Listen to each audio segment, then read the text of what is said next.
Paris পর্যন্ত দুর্গন্ধ চলে এসেছে, শালা গোসল তো দেয় না, দাঁতও মাজে না, গীত ধরে এত পুরা কোনোটি খেলে এমনিতে লকডাউন হয়ে যাবে। দরজা জানলা বন্ধ করে রাখবি, ছবি আনেন এডিটার সাহেব, আবার আনেন হ্যাগে সুচিস, হ্যাগে তো সুচিস না, শালা গোয়ার মধ্যে ভগন ধর, মুখে পাই দিয়া কুচকিত খাও জানি, মাথা তুকুন, চোখের পিছুটি, বগলেত ফোড়া, নাকের সর্দি, কানে পাকা, আগে নিজে ঠিক কর। 13 তারিখে যে লকডাউন করবে ঢাকা শহরে, শখ কত। আসেন কি করবি আমরা দেখি। বাংলাদেশে ইন্ডিয়ান লেসপেন্সার আর হাসিনা গুন্ডারা কিছু ঘটানোর চেষ্টা করবি, আমি কইব কিছু ক্ষতি মেনে নেন সবাই মিলে। ঘটনা ঘটা শুরু করলে ঠেকানোর চেষ্টা করবেন, গুন্ডাদের ধরার চেষ্টা করবেন, কিন্তু বহুত কিছু ঘটায় ফেলবে এই বইলে আতঙ্কগ্রস্ত হয়ে না। এইটারে আমাদের একটা ন্যাচারাল ডিজাস্টার হিসেবে দেখতে হবে। আওয়ামী লীগ যতদিন জিন্দা আছে ততদিন বাংলাদেশের জান কালা কালা করে দিবে ওরা। ওরা তো বাংলাদেশ রাষ্ট্রটাতে চায় না, তো চায় না বাংলাদেশ রাষ্ট্রটা ধারাক, বাংলাদেশের মানুষ শান্তিতে থাকুক, এটা তো চায় না। সেই জন্য ওরা যন্ত্রণা দেবেই, কিছু ক্ষয়ক্ষতি হবে, এই তো। যাই করুক, হয়তো আমাদের আর কিছু রক্ত দিতে হবে, কিছু পুরাইবে, কিছু সম্পদ ধ্বংস করবে, করুক। গাজা প্যালেস্টাইনের দেখছেন না, ওদের থেকে আমাদের শিক্ষা নিতে হবে। ওরা কেমনে টিকে আছে, এইভাবে আমাদের টিকে থাকতে হবে যতদিন ইন্ডিয়া আছে, হাসিনা আছে, আওয়ামী লীগ আছে, আর আওয়ামী লীগের গুন্ডারা আছে। তবে কারো যদি পান রাস্তায় আগুন লাগাইতেছে, বোমা পাঠাইতেছে, ধরতে পারলে কোনো মাপ নাই, কি করবেন বুঝেছেন তো? ট্যাঙ্গে রাখিবেন, একেবারে ট্যাঙ্গে রাখবেন, 10 বছরের মতো ঠান্ডা হয়ে যাবে। এই যে এইভাবে ধরবেন, নির্দেশ দেখান, ধরিচ্ছে না কুত্তা লিখকে এইভাবে ধরবেন। কিছু জায়গায় বোমা মারছে, আগুন লাগাইছে, যেগুলোকে ধরা হয়েছে না ছিঁড়ে দিছে জনগণ। এখন এটা রিকোয়েস্ট থাকলে ট্যাঙ্কে রাখবেন, রিকোয়েস্ট থাকলো দল যার যার লিগ পুন্দানো সবার। এবার আসেন আসল আলাপে আসি। নাইট কইছে এনসিপি ক্ষমতা আসবে 10 বছরের মধ্যে, এটা কি সম্ভব? সম্ভব, খুবই সম্ভব, কিন্তু হবে কিনা সেটা নির্ভর করবে এনসিপি তার রাজনৈতিক অবস্থান পরিচ্ছন্নভাবে বুঝতে পারতেছে কিনা তার উপরে। রাজনৈতিক দলগুলো তৈরি হয় যে রাজনৈতিক ধারা আছে সেটার উপরে ভিত্তি করে। বাংলাদেশে যে প্রধান রাজনৈতিক ধারা আছে, এটা যদি নদী বলি, এই নদীগুলো কিন্তু বিশাল, কিন্তু দুঃখজনক হচ্ছে এই নদীগুলো সবগুলোই শুকনা। মানে যে রাজনৈতিক ধারা যে নদীতে বইতে পারতো সেটা তারা বইতে পারতেছে না। মার্কেটিং এর ভাষা এটা বলে পজিশনিং। কোন রাজনৈতিক দল তার পজিশনিং ঠিক করতে পারে নাই। মানে আপনাকে কিন্তু ধরে নিতে হবে, আপনাকে সবাই ভোট দেবে না, কিন্তু আপনাকে জানতে হবে আপনি কার ভোট চান। আমাদের ভোটের সময় স্লোগান আছে না একটা, ভোট চাই ভোটারের, দোয়া চাই সকলের। এটা মারাত্মক ভুল স্লোগান। সব ভোটারের ভোট আমি চাই না, আমি সবার দোয়াও চাই না, আমি আমার কনস্টিটিউয়েন্সির ভোট চাই। আসেন ব্যাপারটা একটু বুঝাই বলি। রাজনীতিতে আপনি কার ভোট চান আর কার ভোট চান না সেটা ঠিক করতে হবে। আপনি কার ভোট চান সেটার উপরে ঠিক করবেন আপনার ভাষা, আপনার দাবি, আপনার ন্যারেটিভ, আপনার অর্গানাইজেশন, আপনার কর্মী বাহিনী, আপনার কর্মসূচি। ধরেন আমি আমার ভিডিও দিয়ে উদাহরণটা দিই, মানে কেউ কিছু মনে করেন না, আমার ভিডিও দিয়ে উদাহরণ দিতে আমার জন্য সুবিধা, আপনাদেরও বুঝতে সুবিধা হবে। আমার ভিডিও বাঙ্গু এলিটেরা দেখুক, এটা আমি চাই না। আমি চাই দেখলে তারা আমরা গ্যাল পারুক। তাই ওরা কি করলে আমার গ্যাল হবে সেটা বেশি করে করি, বেশি বার করি। বিএনপির জামাই কোটার বুদ্ধিজীবী আছে না, সে লিখেছে আমার নাকি এলিটদের ভ্যালিডেশন চাই। এই জামাই কোটার বুদ্ধিজীবী আমার বাপের ধন কি সাপে গেছে যে আমি এলিট ভ্যালিডেশন চামু? মানে এলিটদের আছেটা কি, তোকে আছেটা কি? সংখ্যায় কম, তোরা ভীরু, তোরা কাপুরুষ, তোরা চোর ডাকাত, তোরা দুর্বৃত্ত, তোরা করিস লুটপাট দেশের সম্পদ, তোরা কিপটা, পকেট থেকে টাকা বেরোয় না। আমি কোন আক্কেলে এই এলিট ভ্যালিডেশন চামু? আমি চাই ওরা আমার ভিডিও না দেখুক। আমার ব্যক্তিগত একাডেমিক বা পেশাগত জীবনে আমি যেটি যাবার পারছি, যেটি কম বেশি যেটি যাবার পারি, এটা বাঙ্গুলিদের মধ্যে আপনি হাতে গোনা কয়টারে পাইবেন, আমার ধারে কাছে আসতে পারবে। কিন্তু তাও আমি ওই দলে যাবো না বাঙ্গুলি। আমি চাই আমার ভিডিও দেখুক গার্মেন্টস শ্রমিক, সিএনজি চালক, রিক্সাওয়ালা, কাজের বুয়া, বস্তিবাসী, সাধারণ সৈনিক, রাজমিস্ত্রি, বাস শ্রমিক। আমি চাই না আমার ভিডিও দেখুক মতিউর রহমান, মাহফুজা নাম, ছায়ানটি। আমি বরং উতলা হব যদি একজন দরিদ্র মানুষ আমার ভিডিও না দেখে, মাদ্রাসা ছাত্র যদি আমার ভিডিও না দেখে, জামাই কটার বুদ্ধিজীবী না দেখুক আমার ভিডিও, আমি সেটাই চাই। আবার ধরেন এই যে আসিফ পোশাক করতে আছে না, এই যে এটা ওই আমার ভিডিও দেখুক।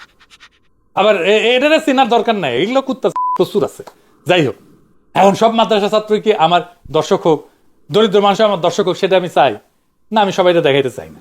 হাসিনারে যারা কমই জননী উপাধি দিছিল তারা আমার কনস্টিটিউয়েন্সি না। এদের মধ্যে যারা ভারতীয় আগ্রাসনবাদ বিরোধী, সিভিল মিলিটারি ব্যুরোক্রেসির বিরোধী, তারা আমার কনস্টিটিউয়েন্সি। তা আসেন বাংলাদেশে আসলে কয়টা দল হইতে পারে? বাংলাদেশে 3টা বড় দল গঠিত হওয়ার সম্ভাবনা আছে। কইতে পারেন বিএনপি জামাত তো দুইটা বড় দল, হ্যাঁ ঠিক আছে, কিন্তু কোন দলই আসলে তার রাজনৈতিক পজিশনটা ঠিক করতে পারেনি। এবং রাজনৈতিক পজিশনিং যে ঠিক করতে হবে এই ধারণা আছে কিনা এটা কে জানে, আল্লাহ জানে। বিএনপি যে ডিজাস্টার করিচ্ছে, তারা আওয়ামী লীগ হয়ে যাইতে চাইতেছে। মির্জা ফখরুল আওয়ামী লীগারদের বলতেছে নৌকার পাশে ধানের শীষ আছে, আপনারা কেউ হতাশ হবেন না, ধানের শীষ আপনাদের পাশে আছে। ধানের শীষ আর নৌকা এই তো ছিল আমাদের, তাই না? নৌকাটা নাই, নৌকার যে কান্ডারি, যে মূল মাঝি, ও নৌকার সবগুলোকে ফেলে দিয়ে পাড়ায় চলে গেছে, ইন্ডিয়া চলে গেছে, ঠিক না? এখন আমাদের যারা এখানে নৌকা ভরতেন সারা বাংলাদেশে, তারা তো একটু অসহায় অবস্থায় আছে, যে আমাদের মূল লক্ষ্যে পাড়ায় গেছে, আমরা এখন কি করবো?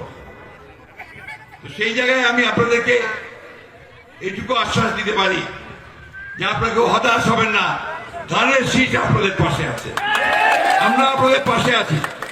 আমরা বেঁচে থাকতে আপনাদের গায়ে কেউ ফুলের টোকাও দিতে পারে না, এই কথাটা আমরা খুব পরিষ্কার করে বলছি আজকে। এটা যে শুধু বক্তৃতা তা না, দেখেন কইতেছে মাঠের ক্যাম্পেনে যে আমরা আগে নৌকা ছিলাম এখন ধানের শীষ। শুনেন, এটা আমরা অনুরোধ করতেছি ধানের শীষে ভোট দিবেন, এদের সামনে দেশে ভোট দেবো দেখবেন, যেহেতু নৌকা নাই ধানের শীষে সবাই দিবেন, এটা সবাই আপনার ধানের শীষ এখন, আমরা নৌকা ছিলাম, হ্যাঁ এখন ধানের শীষ চলে গেছে। তার মানে ধানের শীষে সিল দিলে ওটা নৌকার জেয়ে পড়বি, ধানের শীষে সিল দিলে ওটা নৌকার জেয়ে পড়বি, আপনি নৌকা সিল মারিচ্ছেন। এটা মাথায় রেখেন, এটা মাথায় রেখেন তারা কিভাবে লীগের পুনর্বাসন করতেছে। বিএনপি বুঝতে পারতেছে না যে আওয়ামী লীগ পুরোপুরি অতীত হয়ে গেছে, এটা শেষ, মরে গেছে। আওয়ামী লীগকে কব্বর দিয়ে সামনের দিনে রাজনীতি করতে হবে, উল্টা ওরা আওয়ামী লীগকে পুনর্বাসন করে আগামী রাজনীতি করতে চাইতেছে বিএনপি। বাংলাদেশের মানুষ একসময় মুসলিম লীগকে ব্যবহার করে পাকিস্তান অর্জন করছিল, পাকিস্তান হাসিল করছিল, পরে আওয়ামী লীগকে ব্যবহার করে স্বাধীন বাংলাদেশ হাসিল করছে। এই দুই দলের জীবনের উদ্দেশ্য যখন পূর্ণ হয়ে গেছে তখন কিন্তু তার তখন নতুন বাস্তবতায় নিজেদের রূপান্তর করতে পারেনি, ফলে তারা মরিছে, মরাই থাকবে। বিএনপিও এরকম 24-এর আন্দোলনে বিএনপিকে নেতা মানছে সবাই, বিএনপি নতুন বাস্তবতায় নিজেকে আর পরিবর্তন করতে পারেনি। বিএনপি মনে করতেছে তারা যা কইবে, যেহেতু তারা বড় দল, পাবলিক তাই খাবে। জি না, দুনিয়া এত সোজা না। জনতার মন কোন রাজনৈতিক দলের গুদামে জন্মায় না, বরং জনতার মনের যে ধারা থাকে সেই ধারার উপরে ভিত্তি করে রাজনৈতিক দল, রাজনৈতিক চেতনা, রাজনৈতিক আদর্শ এটা তো গড়ে ওঠে। বাংলাদেশের জনগণের বহু ধারা আছে, কিন্তু বড় শক্তিশালী ধারা তিনটা, কইছি না? কিন্তু রাজনৈতিক দলগুলো এই তিনটা ধারা ঠিক মতো চিনতে পারতেছে না, তাই তারা তাদের পজিশনিং করতে ব্যর্থ হইতেছে। আওয়ামী লীগের সময় সবাই মিলে বিএনপিকে নেতা মানছে, আমরাও মানছি। আমি বিএনপির সাথে কাজ করছি, একান্তভাবে তারেক রহমানের সাথে কাজ করছি। হাসিনা পালানোর পর এখন তিনটা ধারা প্রত্যেকে নিজের নিজের গতিপথে ছুটবে, এটা স্বাভাবিক। কিন্তু বিএনপি যেহেতু বুঝতে পারতেছে না কোন দিকে যাইতে হবে, কারণ তাদের সাথে যারা কাজ করতো তারা তো সবাই আর তার সাথে নাই, বিএনপির তো বোঝাপড়া ছিল না, সেজন্য ওরা আওয়ামী লীগ পুনর্বাসনে ব্যস্ত হয়ে পড়ছে। মনে করতেছে আওয়ামী লীগের ভোট আমরা নেব, আগের ভোট তো আছেই, আওয়ামী লীগের ভোট নিতে গেলে আগের ভোট থাকবে না। আমার ধারণা বিএনপি ইলেকশনে হাইরা নষ্ট হয়ে যাবে, ভোটে হারলে আর কে বিএনপি করবে? এই জায়গায় জাতীয়তাবাদী আর একটা দল দাঁড়াবে জিয়ার আদর্শ নিয়ে। তাহলে এই তিনটা ধারা কেমনে কিভাবে চিনবেন এবং কোন দল কোন পজিশনে স্থির করবে সেটা নিয়ে একটু আলোচনা করি। প্রথম ধারা ন্যাশনালিস্ট, জাতীয়তাবাদী ধারা, এটা জিয়াউর রহমানের রাজনীতি। তারা বাংলাদেশের জনগোষ্ঠীকে পশ্চিমবঙ্গের বাঙালির চাইতে রাজনৈতিকভাবে ভিন্ন এইভাবে উপস্থাপন করছে, পাহাড়ের সাথে সমতলের বিবাদ মেটানোর একটা সম্ভাবনা তৈরি করছে।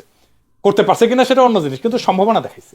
বাঙালির রেসিস্ট জাতিবাদী রাজনীতির অবসান দেখছে, ভারতীয় আধিপত্যবাদের বিরুদ্ধে দাঁড়ানোর ক্ষমতা দেখছে। 2 নম্বরে হইতেছে ইসলামী ধারা। এই ধারা বিপুল শক্তি এবং সমর্থন পাইছে, কিন্তু ভবিষ্যতে ঠিক কিভাবে নিজেদের বিকশিত করবে তার নিশানা নাই। শুধু ইসলামী রাজনীতি হিসেবে এদের সম্ভাবনা একসময় সীমিত হয়ে যাবে, বিশ্ব পরিস্থিতিও তাদের অনুকূলে না। তবে তারা যদি রাইট স্ট্র্যাটেজি নিয়ে অ্যালায়েন্স করতে পারে লিবারেলদের সাথে, এমনকি লেফটদের সাথে, তাইলে তাদের সামনে দাঁড়ানোর মতো কোনো শক্তি থাকবে না। কিন্তু তারা এখনো সেই পথে এখনো হাঁটে নাই। 3 নম্বর ধারার আলোচনা শুরু করার আগে এইটা একটা প্রসঙ্গ অবতারণা করা জরুরি। আমি এটা আগেও নানা আলাপে বলছি, এখানে এনসিপি তার রাজনীতি দান করাতে চেষ্টা করছিল। আমরা নয়া বন্দোবস্তের কথা শুনছি, তাই না? সেটা কি? এটা একটু বুঝে দেখি। নয়া বন্দোবস্ত আমরা 2 ভাবে বুঝে দেখবো। প্রথম হচ্ছে যে আমাদের এখানে একটা পার্মানেন্ট সেটেলমেন্ট ছিল 1793 সালে, জমিদারি প্রথা। জমিদারি কিনে নিত ব্রিটিশদের কাছ থেকে, প্রজাদের জমি কেড়ে জমিদারি কায়েম করতো এবং প্রজারা খাজনা দিয়া ওই জমিতে ফসল ফলাইতো। এইটাই এখনো টিকে আছে। আমরা রাষ্ট্র বানাইছি, কিন্তু ওই জমিদারি প্রথাই এখনো টিকে আছে। এখনকার সরকারি কর্মচারী, পুলিশ, মিলিটারি, আদালত, রাজনৈতিক নেতা, এরা সবাই সেই জমিদারের ছায়া। তারা দেশটাকে একটা জমিদারি মনে করে, তালুকদারি মনে করে। ছাড় না বললে সেইটা যায় না সরকারি কর্মচারীরা। ওই জমিদারি প্রথার মানসিকতা, তাদের কাছে জনগণ গোলাম, তারা মালিক। আর রাজনীতি মানে কি? রাজনীতি মানে হইতেছে এই যে সিস্টেম, এই যে তালুকদারি, এই তালুকদারিতে কে কতটুকু এই প্রতিষ্ঠানগুলোর সুবিধা নিয়ে জনগণকে একটু স্বস্তি দিতে পারে। যেমন ধরেন, এখানে রাজনীতিবিদ হইতে হইলে একজন গডফাদার হইতে হবে, মানে আপনার মাস্তান থাকতে হবে, আপনি থানায় গিয়ে ছাড়াই আনতে পারতে হবে, আদালতে জামিন না হইতে পারতে হবে, মানুষকে সাহায্য করতে পারতে হবে, ছিনতাইকারী ছিনতাই করবে নিয়ম মাইনা, রাস্তায় বকরা উঠবে নিয়ম মাইনা, এটা রাজনীতি ঠিক করবে। ঘুষের একটা রেট থাকবে, ঘুষ নিবে, কাজ করে দিবে, এদেরকে নামে পাবলিক সার্ভেন্ট বলা হয়, এরাই দেশের প্রকৃত মালিক। এটাই হইতেছে বন্দোবস্ত, যার মাধ্যমে সমাজ আর রাষ্ট্রে একটা স্থিতিশীলতা থাকে। হাসিনা পড়ার পরে স্থিতিশীলতা নষ্ট হয়ে গেছে। আমরা এবার আরেকটা দিক থেকে এই বন্দোবস্ত বিষয়টা বুঝে দেখি একাডেমিক্যালি। এটা কিন্তু একটা একাডেমিক টার্ম বটে, এটা একটা পলিটিক্যাল এবং ইকোনমিক থিওরিও বটে। এই বন্দোবস্ত তত্ত্বের আবিষ্কর্তা হইতেছেন আমাদের ভাই ব্রাদার মুস্তাক খান, সোয়াস ইউনিভার্সিটি প্রফেসর ইকোনমিক্স। উনি এটাকে বলছেন পলিটিক্যাল সেটেলমেন্ট থিওরি। আসলে রাষ্ট্র, রাজনীতি এবং উন্নয়নের সম্পর্ক বোঝার জন্য এটা একটা নতুন দৃষ্টিকোণ উনি উপহার দিচ্ছেন পৃথিবীকে। এখানে বন্দোবস্ত বলতে তিনি বুঝাইতে চাইছেন এমন একটা বাস্তব ক্ষমতার সমঝোতা যার উপরে নির্ভর করে একটা রাষ্ট্র টিকে থাকে, স্থিতিশীল হয় এবং উন্নয়ন হয় বা সর্বনাশ ঘটে ওই রাষ্ট্রের। বন্দোবস্ত শব্দটা আমরা সাধারণত প্রশাসনিক অর্থে ব্যবহার করি, যেমন জমি বন্দোবস্ত, চুক্তির বন্দোবস্ত ইত্যাদি। কিন্তু মুস্তাক খান এটাকে ব্যবহার করছেন রাজনীতিক অর্থে। তার মধ্যে একটা দেশের রাজনীতি এবং উন্নয়ন নির্ভর করে কে কতটা ক্ষমতা রাখে, সেই ক্ষমতাধারীদের মধ্যে কেমন সম্পর্ক, এবং সেই ক্ষমতার ভারসাম্য বজায় রাখার জন্য কিভাবে রাষ্ট্রের সম্পদ, সুবিধা এবং সুযোগ ভাগাভাগি হয় তার উপরে। উনি বলেন রাষ্ট্রে যারা বাস্তব ক্ষমতা রাখে, রাজনৈতিক দল, সামরিক বাহিনী, আমলাতন্ত্র, বড় ব্যবসায়ী, শ্রমিক ইউনিয়ন, ধর্মীয় গোষ্ঠী, এরা প্রত্যেকেই রাষ্ট্রীয় সম্পদের একটা ভাগ পেতে চায়। এটাই হইতেছে তাদের সুবিধা। এই সুবিধা বিভিন্ন গোষ্ঠীর মধ্যে এমন ভাবে বন্টন করা হয় যাতে কেউ বিদ্রোহ না করে, এবং তাহলেই রাষ্ট্রের স্থিতিশীলতা বজায় থাকে। এই বাস্তব ভারসাম্য, যেখানে ক্ষমতাবানদের স্বার্থ মিলে একটা সমঝোতা তৈরি হয়, সেটাই মুস্তাক খানের ভাষায় বন্দোবস্ত। তার মতে উন্নয়ন তখনই ঘটে যখন এই বন্দোবস্ত তুলনামূলকভাবে স্থিতিশীল থাকে এবং কিছু সুবিধা উৎপাদনশীল খাতে ব্যবহৃত হয়। তো মুস্তাক ভাই বলছেন যে দেশের রাজনীতি বা উন্নয়ন আসলে কাগজের আইন বা ভালো প্রতিষ্ঠান দিয়ে চলে না, চলে ক্ষমতার ভাগাভাগি দিয়া। কিভাবে ভাগাভাগি হয়েছে? এই ক্ষমতার ভাগাভাগির নামেই তিনি দিচ্ছেন বন্দোবস্ত বা সেটেলমেন্ট। বাংলাদেশে অনেক বছর ধরে যে পুরনো বন্দোবস্ত চলতেছে সেটা হলো রাষ্ট্র, আমলা, সেনা, রাজনীতি, বড় ব্যবসায়ী, এলিট, এরা মিলে একটা বোঝাপড়া করে রাখছে। এরা একে অপরকে সুবিধা দেয়, ঘুষ, টেন্ডার, চাকরি, কন্ট্রাক্ট সব ভাগাভাগি করে নেয়। জনগণ এখানে মালিক না, বরং বন্দী। কারণ রাষ্ট্রের অফিস, পুলিশ, আদালত সবই এই এলিট শ্রেণীর নিয়ন্ত্রণে। এই সিস্টেমে স্থিতিশীলতা আছে, কিন্তু ন্যায় বিচার, ইনসাফ, নাগরিক অধিকার নাই। কেন নাই? কারণ এইটা ওই সেই চিরস্থায়ী বন্দোবস্তের ছায়া। আর নয়া বন্দোবস্ত মানে হইতেছে পুরনো ব্যবস্থা থেকে ভেঙে রাষ্ট্রকে জনগণের মালিকানায় ফেরানো। মানে পুলিশ, প্রশাসন, আদালত, রাজনীতি সব জায়গায় জনগণের সেবা, জবাবদিহিতা ফিরে আনা।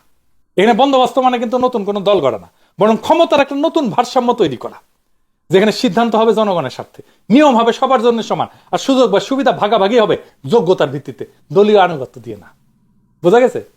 সহজভাবে পুরনো বন্দোবস্তের রাষ্ট্র মানে কয়েকজন বড় লোকের দপ্তর, আর নতুন বন্দোবস্তের রাষ্ট্র মানে সব মানুষের ঘর। পুরনো বন্দোবস্তে আইন মানে ক্ষমতাবানদের ঢাল, নতুন বন্দোবস্তে আইন মানে দুর্বলের আশ্রয়। মুস্তাক ভাই বলছে যে ভালো প্রতিষ্ঠান আগে না, আগে ভালো বন্দোবস্ত।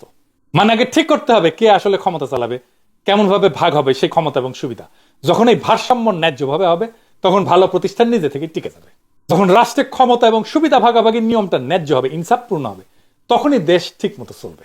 সোজা কথায় বন্দোবস্ত হইলে এক দেশের রাজনৈতিক এবং অর্থনৈতিক বাস্তবতার নেপথ্যের চুক্তি, যা চোখে দেখা যায় না, কিন্তু রাষ্ট্রের সব সিদ্ধান্ত, উন্নয়নের গতিপথ এটা নির্ধারণ করে। বিএনপি এই আগের বন্দোবস্ত রাখতে চায়। জামাত যেহেতু আগে কখনো ক্ষমতায় যায় নাই, তাই তারা আগের বন্দোবস্তের ব্যাপারে স্থির সিদ্ধান্ত নিতে পারে নাই। তারা ঠিক কি করবে সেটা এখনো স্পষ্ট না, এটা তাদের একটা দুর্বলতাও বটে। রাষ্ট্রের এবং সমাজের এই গভীর দার্শনিক অবস্থা কিভাবে মোকাবেলা করবে জামাত, এই ব্যাপারটা স্পষ্ট তাদের এখনো ধারণা নাই। এই নয়া বন্দোবস্তের কথাই বলছে এনসিপি। এই নয়া বন্দোবস্তে প্রজারা নাগরিক হয়ে উঠবে, রাষ্ট্রকে তাদের আসল মালিকের কাছে বুঝাই দেবে। এখানেই জনগণের ভেতরে একটা তৃতীয় ধারা জন্ম নিতেছে। জনগণের ভেতরে একটা সংস্কারের আকাঙ্ক্ষা আছে না, এটি নতুন বন্দোবস্তের আকাঙ্ক্ষা। তারা চায় রাষ্ট্র আগের মতো না চলুক, নতুন ভাবে রাষ্ট্র চলুক, রাষ্ট্র জনগণের হয়ে উঠুক। বিএনপি চায় না রাষ্ট্র জনগণের হয়ে উঠুক। এই তৃতীয় ধারার পথে যাত্রা বেশ কঠিন। এই তৃতীয় ধারায় যাওয়ার মতো শক্তি এখনো অর্জন করতে পারে নাই বিএনসিপি। এখন প্রশ্ন হইতেছে এনসিপি কি পারবে এটা করতে? তারা কিভাবে ইলেকশন করবে? তারা কি অ্যালায়েন্স করবে? তারা কি ঐক্য করবে? কোন নতুন দল কি সেই পথে হাঁটবে, নাকি ইতিহাসের পথ ধরে অজানা কালের অপেক্ষা করবে? আমরা এখনো এটা জানি না। তবে সময়টা খুব জটিল, আমরা কয়েক সপ্তাহের মধ্যে জানতে পারবো। বড় পরিবর্তন হয়ে যাবে, আগামীর গতিমুখ নির্ধারিত হয়ে যাবে। রাজনৈতিক দলগুলো যাই করুক, জনগণের একটা এজেন্সি দাঁড়ায় গেছে, তারা চাইলে কিছু করতে পারে। এখন তাদের কণ্ঠস্বর দাঁড়াইছে, তারা আগের বন্দোবস্তে ফিরতে চায় না। তাই আগামী সময়ে পুরনো বন্দোবস্তের রাজনীতির ধারক এবং বাহক বিএনপির বাইরের শক্তির একটা ব্যাপক ঐক্যের সম্ভাবনা আমি দেখি। যদি এর মধ্যে জামাত তার ভবিষ্যৎ স্ট্র্যাটেজি আর মিত্র বাইছা নিতে পারে, তাহলে এই ঐক্য খুব দ্রুতই হয়ে উঠবে, আর সারা দেশের মানুষ তার পিছনে র্যালি করবে। আমরা এমন এক সময়ের মুখোমুখি যেখানে পুরনো বন্দোবস্ত দুর্বল হচ্ছে আর নতুন রাজনৈতিক ভূখণ্ড ধীরে ধীরে তৈরির প্রচেষ্টা চলতেছে। এই যুগান্তকারী মুহূর্তে আমাদের চাবি হলো স্পষ্ট অবস্থান, জনভিত্তিক পজিশনিং এবং নীতিগত সাহস। ইতিহাসে বড় পরিবর্তন আসে তখন যখন সাহসী নীতিগত পছন্দ এবং জনভিত্তিক কৌশল মিলিত হয়।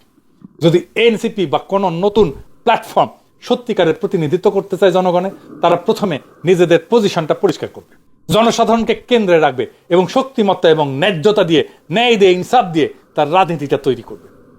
যখনই আমরা পুরনো তালুকদারি জমিদারি বন্দোবস্তের ছায়া ভাঙতে পারবো, একটা অনুকূল জনমুখী বন্দোবস্তের দিকে অগ্রসর হতে পারবো, সেটাই বিপ্লবের আকাঙ্ক্ষা। আমরা ওই আকাঙ্ক্ষার দিকে ধাবিত হব এবং বাংলাদেশ সেই দিকেই যাবে ইনশাল্লাহ। ইনকিলাব জিন্দাবাদ।